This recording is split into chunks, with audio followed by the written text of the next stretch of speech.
அன்பான உலகத்தில் உள்ள அனைத்து மக்களுக்கும் வணக்கம். இன்று நாம் பார்க்கக்கூடிய செய்தியானது, உலகம் முழுவதும் அநேக பணக்காரர்கள் இருக்கிறார்கள்.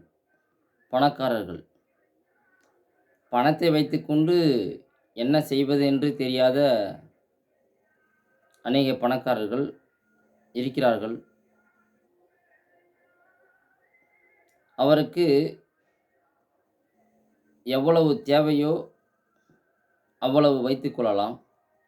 ஆனால் தேவைக்கு அதிகமாக வைத்துக்கொண்டு ஏழை எளியோர்களுக்கு கொடுப்பதற்கு கூட அவர்களுக்கு மனம் இல்லாமல் இருக்கிறார்கள். இப்படி உலகம் முழுவதும் அநேக பணக்காரர்கள் இருக்கிறார்கள் அல்லவா?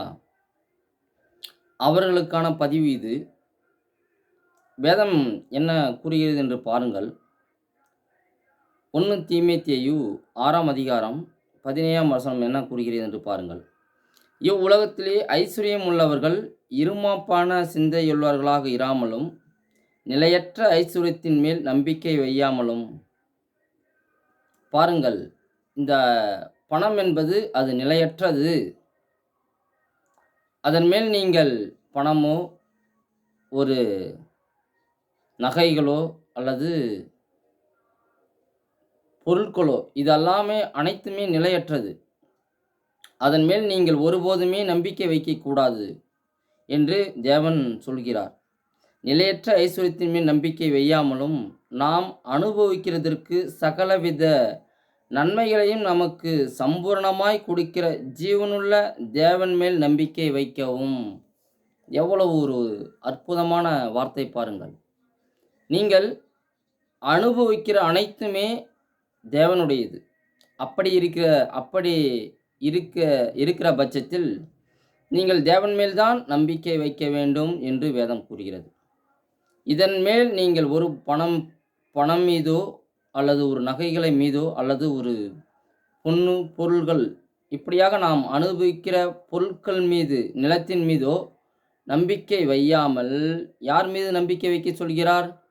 தேவன் மேல் மட்டுமே நம்பிக்கை வைக்க சொல்கிறார். உங்களுக்கு விளங்குகிறதா? உலகத்தில் உள்ள அனைத்து பணக்காரர்களும் நீங்கள் புரிந்து கொள்ள வேண்டும். இது நீங்கள் அனுபவிக்கிற அனைத்துமே நிலையற்றது என்பதை நீங்கள் புரிந்து கொள்ள வேண்டும். அது எல்லாம் அழிந்து போகக்கூடிய பொருள். ஆனால் தேவனோ என்றுமே நிலை நிற்கிறவர். அவருக்கு அழிவே கிடையாது என்பதை நீங்கள் புரிந்து கொள்ள வேண்டும். உலகத்தில் உள்ள அனைத்து மக்களும் நீங்கள் புரிந்து கொள்ளுங்கள். நன்மை செய்யவும் நற்கிரிகளில் ஐஸ்வர்யவான்களாகவும் தாராளமாய் கொடுக்கிறவர்களும் உதாரண குணம் உள்ளவர்களுமாய் இருக்கவும். பாருங்கள், உங்கள்கிட்ட பணம் இருக்கிறது, ஆனால் ஏழைக்கு கொடுப்பதற்கு கை மறுக்கிறது, மனம் மறுக்கிறது. இப்படியாக நீங்கள் இருக்காதீர்கள். தாராளமாய் கொடுக்கிறவர்களுக்கு தேவன் உங்களுக்கு இன்னும் அதிகமாகவே கொடுப்பார். உங்களுக்கு ஒரு எடுத்துக்காட்டு கூறுகிறேன் பாருங்கள். இப்பொழுது ஒரு தட்டு சாப்பாடு உங்களுக்கு போதுமானது. ஒரு தட்டு சாப்பாடு உங்களுக்கு போதுமானது, உங்கள் வயிறு நிரம்பும். ஆனால் உங்களிடத்திலோ 30 தட்டு வைத்திருக்கிறீர்கள். 30 தட்டு சாப்பாடு வைத்திருக்கிறீர்கள். நீங்கள் என்ன செய்ய வேண்டும்? ஒரு வேளைக்கு ஒரு தட்டு. உங்களுக்கு புரிகிறதா? ஒரு தட்டு சாப்பாடு உங்களுக்கு போதுமானது. ஆனால் உங்களிடத்தில் 30 தட்டு உள்ளது. 30 தட்டு சாப்பாடு உள்ளது. இப்படி இருக்கும் பட்சத்தில் நீங்கள் ஒரு வேளைக்கு உங்களுக்கு ஒரு தட்டே போதும். உங்களுக்கு புரிகிறதா? மிச்சம் 29 தட்டு சாப்பாடு நீங்கள் அப்படியே வைத்திருந்தால் அது வீணாகி போய்விடும். உங்களுக்கு புரிகிறதா? உலகத்தில் உள்ள அனைத்து பணக்காரர்களே, நான் தட்டு என்பது, ஒரு சாப்பாடு என்பது உங்களுக்கு எதை குறித்து நான் பேசுகிறேன் என்று புரிகிறதா? ஒரு தட்டு சாப்பாடு உங்களுக்கு போதுமானது. அது உங்களுக்கு வயிறு நிரம்பிவிடும் ஒரு வேளைக்கு. ஆனால் உங்களிடத்தில் மொத்தமாக 30 தட்டு உள்ளது. மிச்சம் 29 தட்டு சாப்பாடு வீணாகி போய்விடும் அடுத்த வேளைக்கே. அப்படியென்றால் நீங்கள் அந்த 29 சாப்பாடை நீங்கள் யாருக்கு கொடுக்க வேண்டும் என்றால், இல்லாதவர்களுக்கு கொடுத்து உதவுங்கள் என்று தேவன் கூறுகிறார். உங்களுக்கு புரிகிறதா? அது பணமாக இருக்கலாம், அல்லது பொருளாக இருக்கலாம், அல்லது நகையாக இருக்கலாம், அல்லது நிலமாக இருக்கலாம்.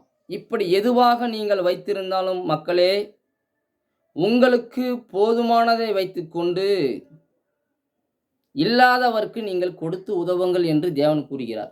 உங்களுக்கு புரிகிறதா? ஒரு வேளைக்கு உங்களுக்கு ஒரு தட்டு சாப்பாடு போதும். அதை நீங்கள் அடுத்த வேளைக்கு வைத்திருக்க வேண்டும் என்று நீங்கள் நினைத்தால் அது கெட்டுவிடும். இப்படி இருக்க உங்களுக்கு போதுமானதை நீங்கள் வைத்துவிட்டு இல்லாதவர்க்கு கொடுத்து உதவுங்கள் என்று வேதம் கூறுகிறது.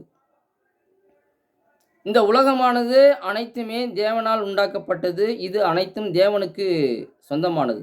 இப்படி இருக்க நீங்களோ அநேக பொருட்களையோ, அநேக நகைகளையோ, அநேக நிலங்களையோ வைத்துக்கொண்டு இல்லாதவர்க்கு நீங்கள் கொடுக்க மனதில்லாமல் அதை வைத்துக்கொண்டு நீங்களே உங்கள் பிள்ளைகள், உங்கள் பேரப்பிள்ளைகள், அவர்களுடைய பேரப்பிள்ளை இப்படியாக அவர்களுக்கு சேர்த்து வைப்பதால் அவர்களும் சோம்பேறித்தனமாக இருப்பார்கள். நோய்கள் வந்து செத்து போய்விடுவார்கள். நீங்கள் புரிந்து கொள்ளுங்கள். இப்படியாக பணத்தை சேமிப்பதோ, நிலத்தை சேமிப்பதோ இது தேவனுக்கு பிரியமில்லாத காரியமாக இருக்கிறது. மக்களே, கொஞ்சம் புரிந்து கொள்ளுங்கள். தேவனுக்கு பிரியமில்லாத செயல்களை ஒருபோதும் செய்யாதீர்கள். அது அனைத்துமே வீணாகி போய்விடும். இதை நான் சொல்லவில்லை, தேவன் சொன்னார், நான் சொல்லிவிட்டேன். நீங்கள் திரும்பவும் அந்த தவறை ஒருபோதும் செய்யாதீர்கள். இருக்கிறவர்கள் நீங்கள் இல்லாதவர்க்கு தயவு செய்து கொடுத்து உதவுங்கள். இல்லாதவர்கள் உலகம் முழுவதும் அநேக ஏழைகள் உள்ளார்கள். அநேக ஏழைகள், கொஞ்சம் ஏழைகள் அல்ல, அநேக ஏழைகள் இருக்கிறார்கள். இருக்கிறவர்கள் நீங்கள் இல்லாதவர்க்கு தயவு செய்து கொடுத்து உதவுங்கள் என்று வேதம் கூறுகிறது.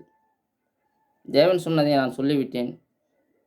நீங்கள் நல்வழியில் நடப்பதும், நல்ல பாதையில் செல்வதும், திரும்பவும் பணத்தை சம்பாதித்து நீங்களே வைத்துக் கொள்வதும் உங்களுடைய விருப்பம். உங்களை தேவன் தண்டிப்பதும் அல்லது மன்னிப்பதும் நீங்கள் செய்யும் நற்காரியங்களில்தான் இருக்கிறது என்று கூறிக்கொண்டு இத்துடன் என்னுடைய பதிவை நான் முடிக்கிறேன். நன்றி, வணக்கம்.